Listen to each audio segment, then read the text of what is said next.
Great. Thank you so much, Peter, for that warm introduction. Thanks so much, everyone, for being here.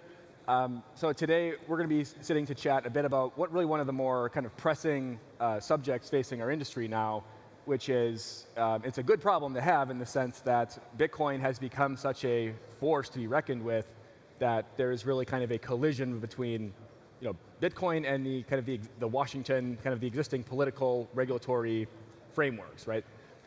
So today, we're going to be here discussing this idea of innovating from the inside and how can our industry really help, how can we really present ourselves best in kind of in Washington circles and kind of the political debate. So we're here joined by two of the folks who need no introduction, and these two have arguably done more to kind of advance our industry's interests inside the Beltway, inside the Washington kind of political establishment than probably anybody else. So, Chris, I'd like to just turn to you quick. Could you just give us a quick kind of TLDR on how you kind of first fell down the Bitcoin rabbit hole? Yeah, I came to this, to Bitcoin and crypto in a really roundabout way. I'm known as the former chairman of the CFTC, but I didn't come to regulation as a lifelong regulator. I spent 30 years in the private sector, and in the last decade and a half, I helped build one of the world's largest trading networks for over-the-counter derivatives. And we were there in the middle of the financial crisis, having taken the company public. We were there as the world's largest exchange for a type of product called a credit default swap. And as Wall Street was cratering in 2008, I found myself talking the Federal Reserve through what was happening in the marketplace. And I became actually a supporter of some of the core reforms that were in Dodd-Frank for swaps, because they actually mirrored things that were happening in the private sector, and they were giving an impetus to it. But the regulators were getting some things wrong. They were implementing it in the wrong way, and so I wound up testifying in front of Congress. 2013, President Obama asked me to serve on the commission, and then to my surprise and delight, in 2017, President Trump asked me to chair the agency, and that gave me the opportunity to focus on crypto. But the important thing was, in 2015, I went to Congress, and I talked to them about blockchain, and I said, look, blockchain is critically important here for what we've just been through, the financial crisis. If in 2008, we had all the financial exposure of our large banks on a blockchain, we would have known exactly where the exposures were. And instead of believing, as we did at the time, that there was $400 billion of credit default protection written against Lehman Brothers, we would have known that actually net, there was only $9 billion. And if we knew it was $9 billion, not $400 billion against Lehman and therefore JP Morgan and Goldman Sachs, the Fed could have put out the crisis in a heartbeat by writing a check. We didn't have that policy response option because we didn't have the clarity that we would have had with the blockchain. So by the time Bitcoin futures came in 2017, I was already an avowed supporter of blockchain technology. And for me, Bitcoin and Bitcoin futures was just an expansion of a realization that I had already had. Got it. And Brian, what about you? Well, so first of all, Aaron, thanks for doing this, and everybody, it is awesome to be here. Let me just tell you, this is, I hope, the most impactful panel you can have because we can change stuff together. The way I went down the rabbit hole was this. I spent my whole career working outside of these giant legacy organizations, and so I had no idea what the solution was, but damn, I knew what the problem was, okay? If you've never worked in a big bank, if you've never worked in a giant mortgage investor, you have no idea how bad the problem is.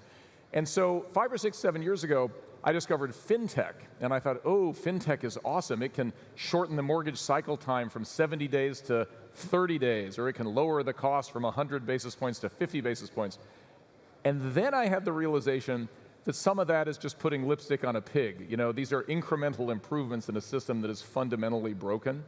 And that's when I discovered Bitcoin and networks. And what Bitcoin shows is that the future is not going to be built on giant single points of failure. The future is going to be built on networks like we all learned 25 years ago with the original internet. And that's when I realized we should stop trying to incrementally improve a system that really cannot fundamentally be fixed. It needs to be replaced. That's what Bitcoin's about. Yes, round of applause. There we go. So Brian, sticking with you, so why don't you give us a quick kind of TLDR of your journey? I mean, obviously, I think most folks know you as former acting director of the OCC. Before that, you were at Coinbase. And you kind of took the world by surprise when, I mean, at least I think most people, hadn't really assumed that a crypto person would be nominated to be the acting director of the OCC in March of 2020, right? It was like a WTF type moment. How did that, kind of tell us how you ended up in that position, and then you went on this really just relentless, torrent of just breaking everything, it seems like, within your kind of short tenure there. Was I really breaking everything, Aaron, or was I fixing everything? You're fixing everything, yes, fixing everything, right. So maybe just kind of tell us, it was this just, there's so much sort of energy and momentum that you generated there in that kind of short time. Or maybe kind of just walk us through how that all transpired. Totally. Well, look, my guess is 90% of the people here don't even know what the OCC is or even what we did, but I'll give you the very quick version, which is, in life, this is the piece of career advice for everybody. In life, you should not care what job you have. You should care what your mission is, and then no matter what job you're in, you should do the mission. So my feeling was, whether I was going to be SEC chairman or White House counsel or head of the OCC or whatever, I had a plan, and the plan was what I just said, which was to stop trying to prop up and incrementally improve, a system that was fundamentally broken. I said many times at the OCC, Aaron, that my job was not to protect incumbents. My job was to protect the system. And if the system is going to go on-chain, and if the on-chain environment needs stable forms of payment, and if stable forms of payment rely on investment returns that involve Bitcoin, that's the system that I have to help incubate. So my effort at the OCC was basically to say, today the world runs on banks, 20% of us have figured out Bitcoin, which is not nearly enough of us. We need to make the world safe for a migration from banks to Bitcoin, and that requires some clear frameworks. My view is you don't regulate through enforcement, suing people and investigating people because they're trying to get on a platform that is the future is the wrong approach. The right approach is to say, here are the safe harbors, here are the way we're going to create value together, period, full stop. All we have to hope now is, I think, that the work that Chris and I did doesn't get unwound. And we're going to talk more about that in a minute. But you got to preserve this, guys, because the framework within which you're going to grow your businesses and transform the system is hanging in the balance every day. So you got to pay attention. Great, thanks for that. So let's dive into this question a little bit more of the potential of these improvements, this innovation that you've done on the inside. What are kind of the existential threats? Obviously, there's a new presidential administration. There's a new Congress. I know the new your successor at the OCC doesn't seem quite as enthusiastic about these ideas as you were. So maybe Chris, let's start with you. What do you see as sort of the existential? What's the risk here of some of these advances being unwound? So the point of view we brought at the CFTC to the launch of Bitcoin futures was a market-oriented approach. It began from belief in markets, fundamental belief that markets are the best way to establish value, not for bureaucrats to sit around and say, should I approve this? Shouldn't I approve this? If I approve this, will it be political risk for me? Will it harm my future career prospects in government? No, let markets establish where value is. Two-way markets, transparent, liquid, regulated markets. And so when we green-lighted the launch of Bitcoin futures at the CFTC, it was the belief that markets were the best way to establish the value proposition of Bitcoin. I think with that as a starting point, what I worry about is less of a belief in markets, free markets, but more a return to sort of a political calculus. Political calculus as to, should this, what you're building here, should that be allowed to continue to develop, or to what extent should regulation and eventually political power fold it in? And I think that the ground is shifting right now. The political forces are dropping back and recalculating, and I think that it's really incumbent for this industry to recognize that the past is not necessarily a guarantee of the future. I think the industry needs to recognize that there is political risk ahead, and it needs to up its game so that if change and when change comes, that this industry is part of influencing that change and not sitting back and allowing it to happen in a way that's not necessarily market intelligent and understanding of the industry. Right. And I think, round of applause for that. I mean, this reminds me of Ray Dalio, you all probably saw the news about Ray Dalio last week, came out, announced that he owns Bitcoin. He preferred Bitcoin over a bond.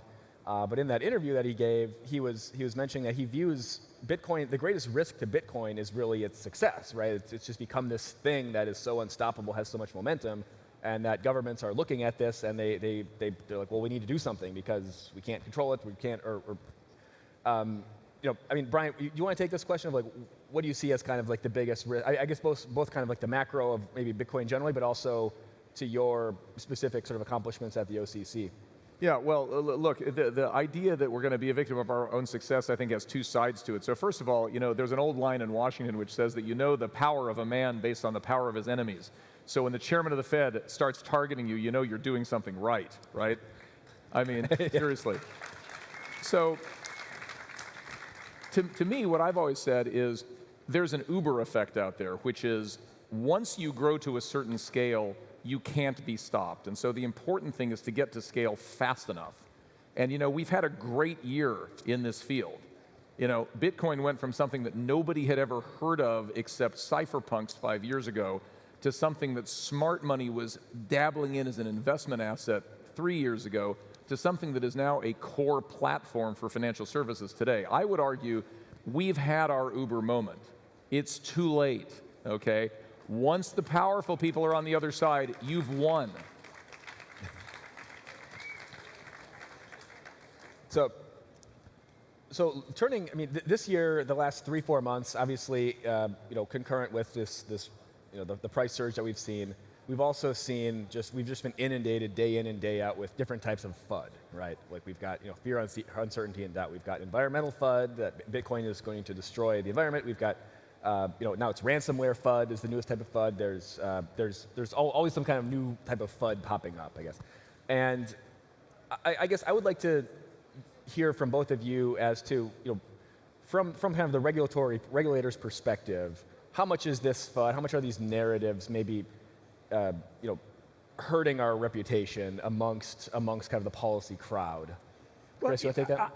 I'm always amazed at the degree to which these FUD narratives, with great respect to this group, go somewhat unanswered. I mean, the last few weeks, with the repricing of Bitcoin, there's no end to people's conversations say, well, that proves it, Bitcoin is a bust, the price has gone down, the party's over. And it's like saying, well, wait a minute, oil prices have gone down, so therefore gasoline's a bust, we don't need it anymore. Wheat prices have gone down, we don't need wheat. It's irrelevant. Bitcoin has proven its value proposition at any price. The price is irrelevant to the core value proposition. And I think what's missing is spokesmen that can go out and make some fundamental points in response to these FUDs. In politics, which Brian referenced very well, rapid response is critically important. The longer you allow a story to go on unanswered.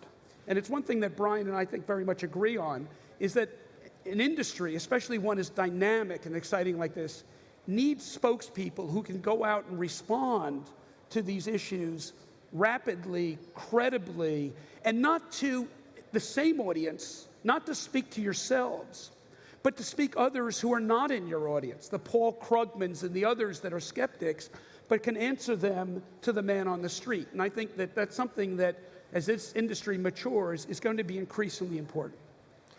And Brian, do you want to take that? Like, how are you kind of processing these waves, these seemingly endless waves of FUD? Like, well, how are you thinking through, like, if we only had done this better, or if we only done that better, we could have kind of maybe preempted this, or we could have responded more quickly and cut this off.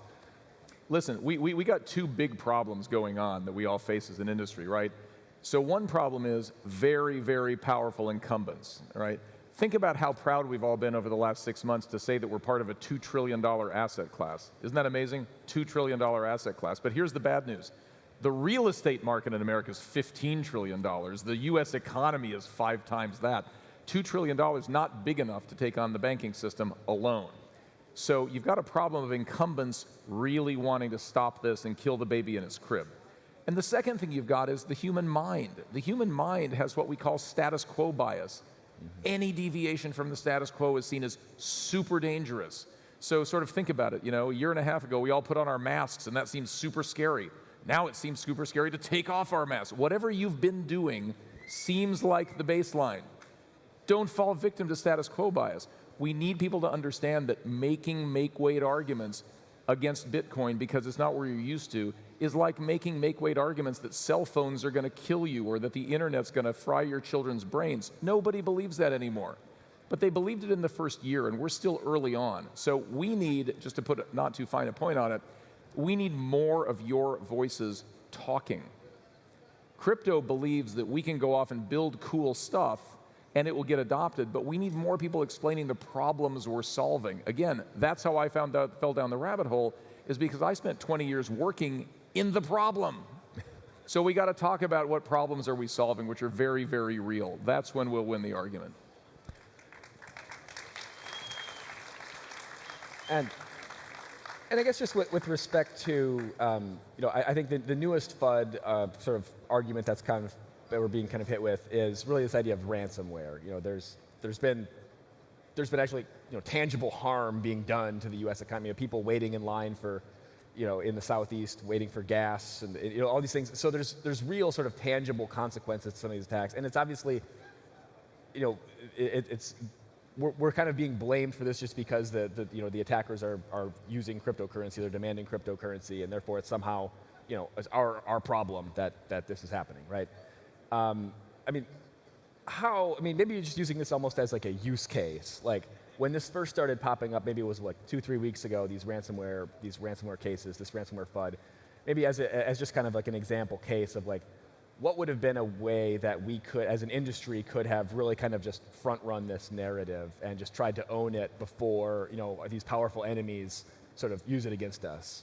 Look, financial markets, from the dawn of history to the end of time, will always be a game of cops and robbers. Wherever there's value being transferred, there will be bad guys. And heretofore, the bad guys have used things like diamonds, have used cash, and so now they're using crypto. Well, big whoop. What does that really prove or not prove? Is De Beers to blame if they use diamonds? Is the Federal Reserve to blame if they use dollars? Is crypto to blame if the bad guys use crypto? I mean, it's almost a non sequitur. So bad guys are using a tool to do bad things. That's why we have cops on the beat. That's why we have the Justice Department. That's why we have regulatory agencies. So the fact that there's criminality wherever there's things of value should not surprise anybody. I think it's just an easy attack line, but yet we don't use that same attack line when we talk about dollars. Why not? Well, it's really just a false narrative. Aaron, I'm just going to jump in and say, everybody's always heard the famous Willie Sutton line when he was asked why he robbed banks, and he said, because that's where the money is. I mean, as Bitcoin becomes bigger and more relevant, it's going to become an asset that's used much the way money is for these kinds of bad things. But here's what I think people miss about this ransomware bit. So take the Colonial Pipeline that you're talking about. Ransomware and Bitcoin did not take down the Colonial Pipeline. Hackers in Russia and the internet took down the Colonial Pipeline, and what they asked for in ransom happened to be Bitcoin. Turns out Bitcoin is how we caught the bad guys even while the pipeline was still shut down, which never would have happened had they demanded bags of cash. So the narrative needs to be cause, not correlation. Yeah. What is wrong with people? How great was that answer, right? But candidly, where was the industry responding with that answer? And so what we're saying is the industry needs to develop a rapid response of logical, credible answers to FUD like this as it happens, not weeks later. Yeah, absolutely. And and I think with this kind of general question of kind of Bitcoin and Bitcoin being involved in kind of this intersection with kind of the political establishment and whatnot, I think a lot of people in the industry kind of have, it's just part of the mentality of the industry that we're kind of the supra-sovereign, we're borderless, like we're not, like Bitcoin isn't subservient to a government. And therefore, whether we want to admit it or not, like we kind of say like, well, look, like the rules don't really apply to us. I think that's like we all kind of, and we have like Coin Center and we have, Chamber of Digital Commerce and Blockchain Association kind of on the ground in Washington, kind of, covering the bases there, and that's all we really need to do. Like we've kind of got the bases covered. How would you? I guess what would your call to action be about maybe expanding upon this mentality? Look, I came out of the over-the-counter derivatives area, which 15 years ago was this industry. It was exciting. It was happening. Money was being made. It was creative. It drew some of the best minds in academia. And the message was, we're outside the system. We're off the grid. Those rules don't apply to us. Well, the rules didn't apply until they did apply. For those who say this industry is off the grid, the rules don't apply, regulators control the banking system, and the banking system is the on-ramp into this industry. Regulators are going to have something to say. Policymakers are going to have something to say. And I think that the better prepared this industry is, the better the outcome will be in a way that's crafted to preserve what's important about this industry. I think it's dangerous to think the rules don't apply. They won't apply until they do apply. But can you make an argument that maybe like this time, I mean, everyone says like this time is different, right? Like this is different than but could you make an argument that just because of the technological advancement of Bitcoin and just the super sovereign nature of it, that maybe perhaps this is fundamentally different from OTC markets, or derivatives markets from 20 years ago? Technologically, the web changes everything, the global web, and so that is different.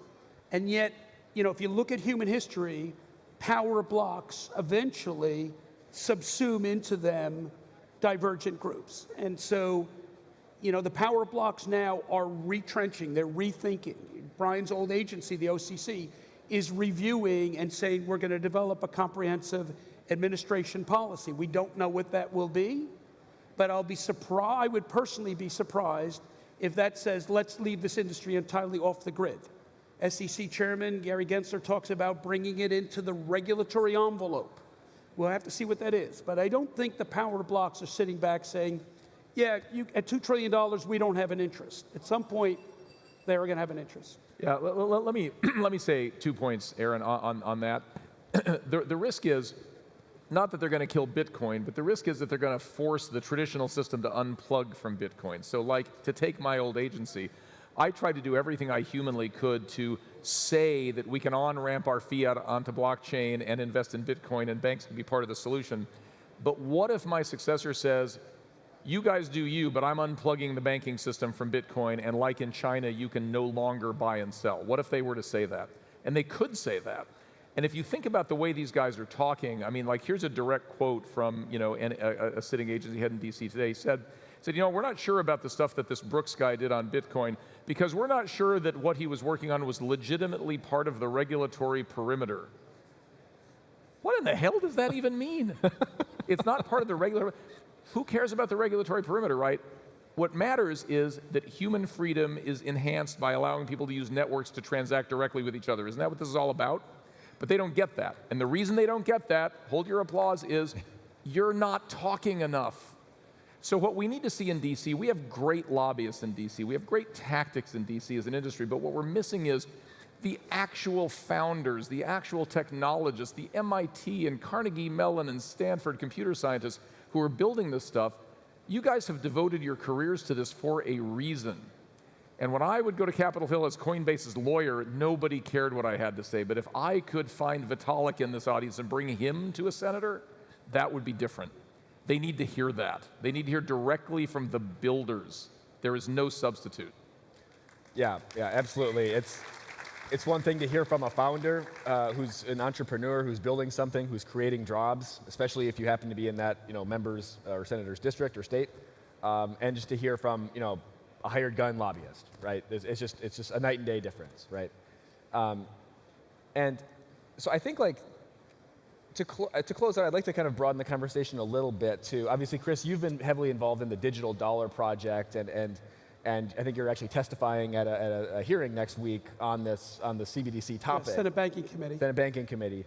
Could you kind of give us just an update of maybe like what the Digital Dollar Project is? And I'd love to kind of dovetail that into just, this is a Bitcoin conference, like how do you ultimately see kind of these a CBDC versus a kind of a decentralized currency like Bitcoin? Like how do you kind of see this new monetary order playing out? Yeah, so look, I think it's just entirely naive to think that the internet won't do to money what it's done to retail, what it's done to entertainment, what it's done to transportation and leisure. I mean, it will and it is. And society has been engaged in that experiment for the last 10 years. And the official sector is way behind. But for a whole range of reasons, the official sector is now waking up to that. And I truly believe that the dollar needs to migrate from an analog instrument to a network digital instrument. Now, I also believe that there's a lot for the official sector to learn from the stablecoin sector, and do not call in any way for the suppression or the discontinuation of development of stablecoins. I think it's a tremendous development. But I also think that there's something different about an instrument that holds the full faith and credit of a government and an economy the way the dollar does.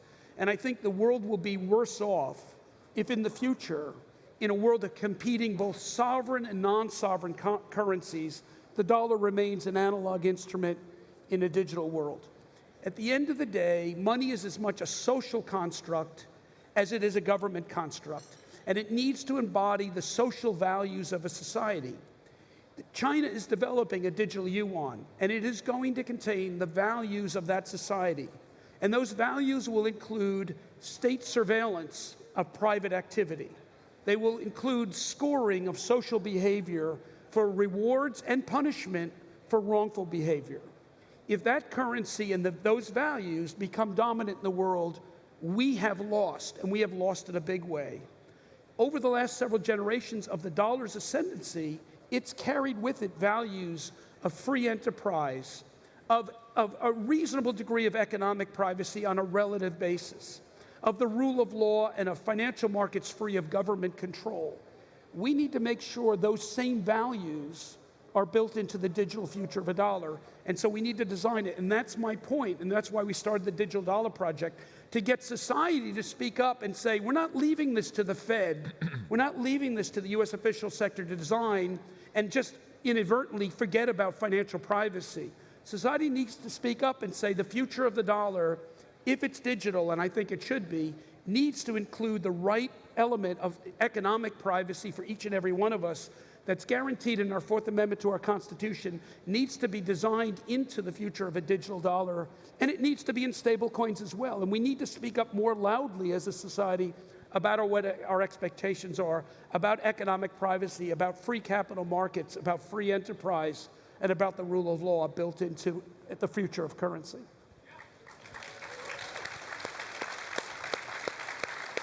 Absolutely. Brian, do you want to chime in on that question? Yeah, look, I think Chris is doing the Lord's work on this, but I will say I think it was a Twitter poll that I saw recently that one of our friends put out the other day saying, when do you think the U.S. will finally adopt a CBDC? Do we think it'll be 6 months, 1 year, or 2 years? And I said, where's the never option? I was kind of looking for that. And it's not because it's not a great idea. It is because governments are not great at building stuff. And when they do build stuff, it usually sucks. Let's just be honest. You know, I mean, World War II was all about the French central planners building the Maginot Line, you know, and they pointed the cannons in the wrong direction. That's kind of what governments do. What governments do well is they establish rules. Like at their best, they listen to their citizens. I know that sounds like a very 20-year-old idea, but once upon a time, governments listen to their citizens. And then they establish rules that the citizens want. That kind of works. But when the governments go off in this other direction, bad things happen. That's why I hope this succeeds. I think Chris is onto the right thing. But in the meantime, if we want a fully blockchain native ecosystem, the way to do that is that there will be public blockchains that contain both Bitcoin and other tokens and also contain stable coins, so that you never again, one day after the next one of these conferences, have to off-ramp into fiat. That ought to be the battle cry. This is a system you should not ever have to off-ramp when you're in it. That's how we'll know when we've won. So a year from now, let's see how many of you figured that out. Yeah. And the better the private sector is in building digital currencies that carry the values in, ultimately, the federal government's going to have to react to that and adopt those characteristics and those design choices into a digital dollar, which is why I applaud these developments. We don't call for them to cease, but to continue onward. So I think what the short message of this whole panel is you guys need to lead, not follow. Exactly. Okay? Lead, not follow. But lead with your better angels. Lead with your better messaging. True. So, and I say this as a friend, messages like KYC is an illicit activity doesn't serve the agent, doesn't serve this industry well. That gets the ire up of regulators. Sorry. Sorry. Sorry. All right, guys. Well, our time is up here, but I want to thank both Brian and Chris for joining us today. I mean, I think our industry, I guess regardless of your opinion on KYC, our industry is extremely fortunate to have two folks like this who have done really great work both inside the government machine and also continuing to push things ahead on the outside, back in the private sector, inside the industry. So I think we're very fortunate to have these two gentlemen on our side. So please join me in thanking them. We're going to exit to the left. That's right.